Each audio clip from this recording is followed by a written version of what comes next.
Assalamualaikum warahmatullahi wabarakatuh. Halo anak-anakku semua yang soleh dan soleha. Apa kabarnya hari ini? Semoga semua dalam keadaan sehat walafiat.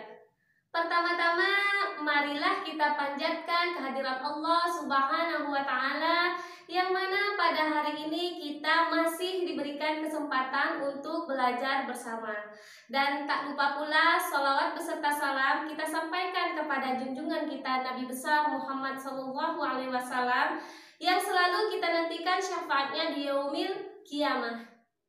Anak-anak, sebelum kita mulai pembelajaran, mari bersama-sama kita berdoa agar diberikan kemudahan dalam mengikuti pelajaran. A'udzubillahi minasyaitonirrajim. Bismillahirrahmanirrahim. Rabbi zidni ilma warzuqni fahma. Sadaqallahul azim. Nah, anak-anak, pada pelajaran pendidikan agama Islam kali ini kita akan belajar pembelajaran 3 kelas 5. Cita-citaku menjadi anak soleh. Anak-anak, ibu mau bertanya. Anak-anak ada yang tahu tidak apa artinya cita-cita? Kalian pasti sudah pernah mendengar apa itu cita-cita. Baiklah anak-anak, cita-cita adalah keinginan atau kehendak yang selalu ada di dalam pikiran, berkeinginan, dan bersungguh-sungguh. Biasanya, kalau anak-anak yang ditanyai tentang cita-cita, sudah tentu menjawabnya dengan sebuah profesi. Misalnya, ibu bertanya, cita-citamu ingin menjadi apa, nak? Nah, pasti menjawabnya dengan, saya ingin menjadi dokter, ibu. Saya ingin menjadi pilot, Bu Guru. Saya ingin menjadi polisi, Bu Guru. Atau ada juga yang berkata, saya ingin menjadi guru seperti ibu. Nah, atau sebagainya. Di sini kita akan membahas tentang cita-citaku menjadi anak soleh. Anak soleh berarti anak yang baik. Soleh artinya baik. Jadi, cita-cita menjadi anak yang soleh adalah sebuah keinginan, sebuah kemauan, sebuah kehendak yang ingin dicapai dengan sungguh-sungguh menjadi anak yang baik. Adapun ciri-ciri anak yang soleh itu dibagi menjadi 3. Ada yang tahu anak-anak apa saja ciri-ciri tersebut? Nah, baiklah, ibu jelaskan. Yang pertama adalah dia memiliki sikap yang jujur. Yang kedua, hormat dan patuh terhadap orang tua dan guru. Yang ketiga, menghargai sesama.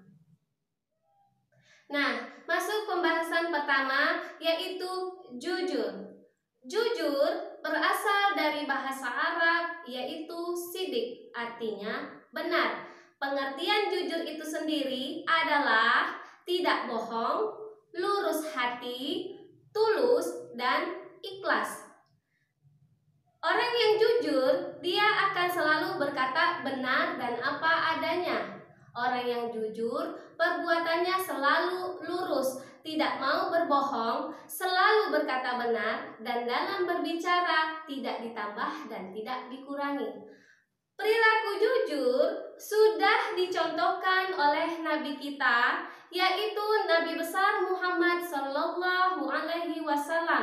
di mana sejak kecil beliau memiliki sifat yang jujur, apa adanya, baik dalam perkataan maupun perbuatan. Karena kejujurannya, Nabi Muhammad SAW diberi gelar Al-Amin, artinya dapat dipercaya. Nah, kira-kira anak-anak bisa tidak dapat dipercaya? Seperti contoh perilaku Nabi Muhammad SAW, dia bersifat jujur. Perlu ya untuk melakukan sifat jujur dalam kehidupan sehari-hari. Allah Subhanahu wa Ta'ala berfirman dalam surah surat At-Taubah ayat 119 yang berbunyi, A'udzubillahi minasyaitonirrajim. Bismillahirrahmanirrahim. Ya ayyuhallazina amanu taqullaha wa kunu ma'as shadiqin. Artinya, hai orang-orang yang beriman, bertakwalah kepada Allah Subhanahu wa taala dan hendaklah kamu bersama orang-orang yang benar. Quran surat At-Taubah ayat 119. Anak-anak, jujur juga terbagi atas 3 macam.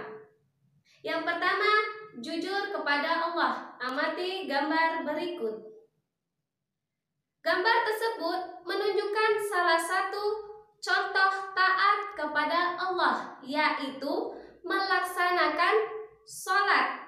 Anak yang jujur kepada Allah selalu menaati perintahnya dimanapun dan kapanpun. Yang kedua, yaitu jujur kepada diri sendiri. Amati gambar berikut. Salah satu contoh sikap jujur kepada diri sendiri adalah tidak mencontek saat ulangan. Karena maksud di sini adalah saat mencontek ulangan berarti anak tersebut tidak memiliki jujur kepada diri sendiri. Yang ketiga adalah jujur kepada orang tua. Amati gambar berikut. Mengembalikan sisa jajan kepada ibunya menunjukkan bahwa gambar tersebut memiliki sikap yang jujur terhadap kedua orang tua. Baiklah anak-anak, adapun keuntungan bersikap jujur. Kira-kira ada tidak anak-anak yang tahu apa keuntungan dari bersikap jujur? Yang pertama, dicintai Allah Subhanahu wa taala. Yang kedua, dipercayai orang lain.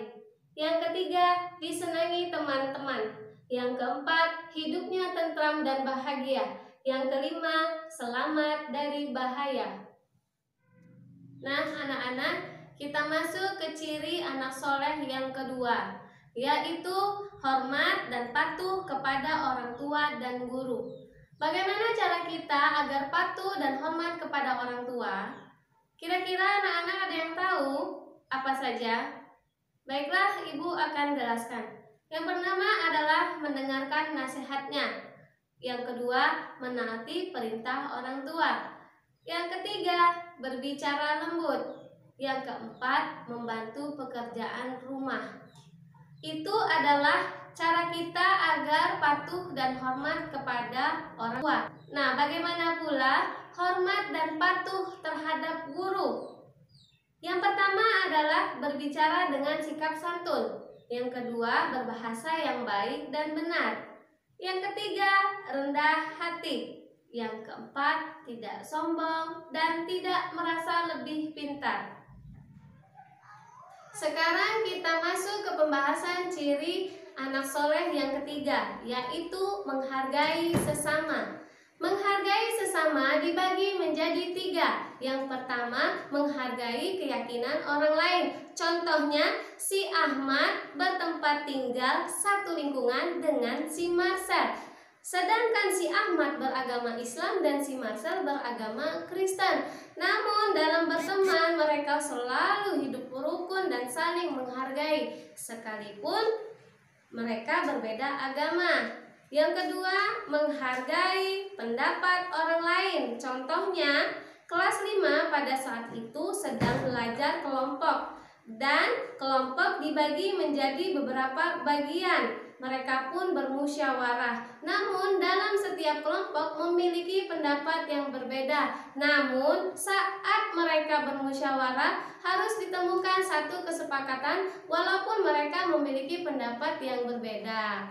Nah, dari situlah kita harus menghargai pendapat orang lain. Yang ketiga adalah menghargai pendirian orang lain. Walaupun kita berteman, terkadang kita juga memiliki pendirian yang berbeda dengan teman-teman kita. Baiklah anak-anak, demikian penjelasan untuk pelajaran pendidikan agama Islam pada pembelajaran 3 kelas 5 yang berjudul Cita-citaku menjadi anak soleh. Untuk kegiatan tugas dan evaluasi bisa dilihat di akhir video ini. Semoga dengan pembelajaran ini dapat bermanfaat untuk kita semua. Dan Ibu akhiri dengan alhamdulillahirabbil alamin. Assalamualaikum warahmatullahi wabarakatuh.